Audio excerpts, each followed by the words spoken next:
Good afternoon, I'm Josh Duncan, and these are some of the top headlines out of the KelownaNow newsroom today. A West Kelowna Residents Association is ramping up their call for the city to utilize solar power and lower the fees for installing solar panels. The Glen Rosa Residents Association wants to see the city of West Kelowna add a referendum question during the 2026 municipal election, which would ask residents if they support the installation of net metering solar power on all publicly owned facilities in town. Association President Dan Goy says residents unanimously endorsed the proposed question and claimed that solar panels on all city-owned facilities would save taxpayers in excess of $1 million each year. According to Goy, Kelowna, Vernon, and Summerland don't enforce building permit fees to install solar panels like West Kelowna does, and he pointed to a recent solar project in Coldstream that was made possible with BC Hydro incentives. The Glen Rosa Residents Association says a referendum vote alongside next fall's municipal election is cost-effective and should increase voter turnout for the referendum. The matter has now been forwarded to West Kelowna City Council for consideration. 4 members of Central Okanagan Search and Rescue traveled to the Kootenays on Thursday to help in the search for a missing hiker. Kaslo Search and Rescue put out the call for ground searchers and a canine team Monday to support search efforts in the Jumbo Pass area at the north end of Kootenay Lake. Searchers are scouring steep mountainous terrain, an area they're forced to access by helicopters. COSAR's canine team was ready to go, but searchers reevaluated their needs earlier this week, and instead it was a pair of drone team members and a pair of rescue techs who traveled east from Kelowna to help out in the search. Air Rescue 1 Helicopter Winch Society provided a flight crew, winch, and rescue helicopter for the trip and search. COSAR did not say whether the missing hiker was found on Thursday. It's unclear at this time if the search is still going on. A foundation is being created in memory of the 12-year-old boy who was struck and killed by a vehicle on Vancouver Island earlier this week. Xavier Rasul Yankovic has been identified as the young boy who was fatally hit by a Honda Civic while rollerblading with his family Monday night. Police say speed was a factor in the crash, and the car is being driven by a 17-year-old driver. Tributes pouring in for young Xavier, who's being remembered as a wise, wonderful soul who lit the lights of his family, friends, and extended community. All of those people grieving now an enormous loss. He was a hockey player for Carey Park Minor Hockey Association, the Islanders as they're called. He's been recognized also as always an Islander. The Minor Hockey Association does say the community has suffered a huge loss and encourage people to lean on each other to get through this while supporting the boy's family as well.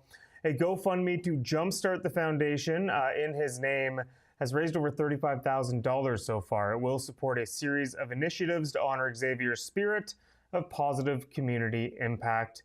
You can find a little more on that story and a link to the GoFundMe if you want to donate on KelownaNow.com.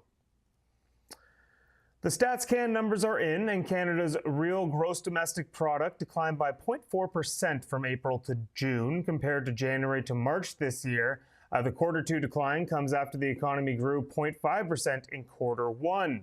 StatsCan says the contraction came amid a significant decline in exports to the United States.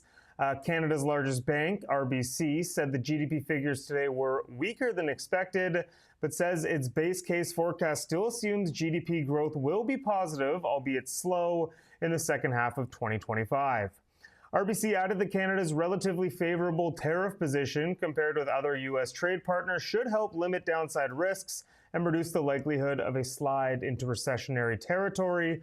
Pollster David Coletto, who runs Abacus Data, less optimistic. He says now the pain will begin.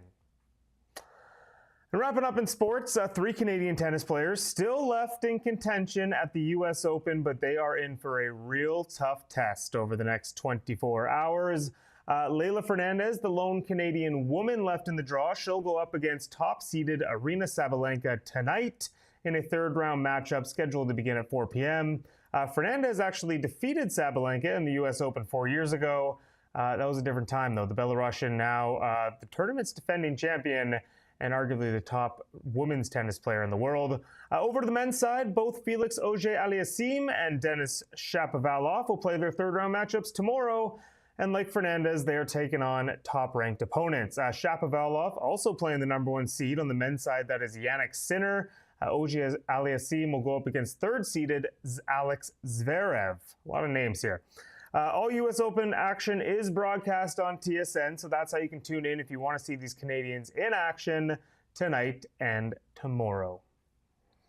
All right, wrapping up, quick look at the forecast. Cloudy and already, well, mainly cloudy out there, already at our high of 30 degrees right now.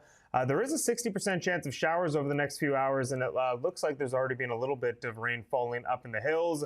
We'll see if that makes its way into town. Looking ahead to the rest of the long weekend, it does look better. It looks like we're back to plenty of sunshine throughout the long weekend, a high of 31 on Saturday and Sunday, then up to 33 on Monday, 35 on Tuesday, by the way, as we head back to work. Can't really ask for anything better than that on the final long weekend of the summer. Should be a good one. That is it for me today and this week, but you can read up on all these stories, as always, at KelownaNow.com. Have a fantastic Labor Day long weekend, friends. Soak in the heat. Enjoy the sunshine. I'll be back here Tuesday afternoon for a look at some more Kelowna Now headlines. We will see you then. We don't just report the news. We live here too. We're your neighbors, bringing you stories that matter to all of us. No government funding, no outside influence. Kelowna Now, local, independent. News you can trust.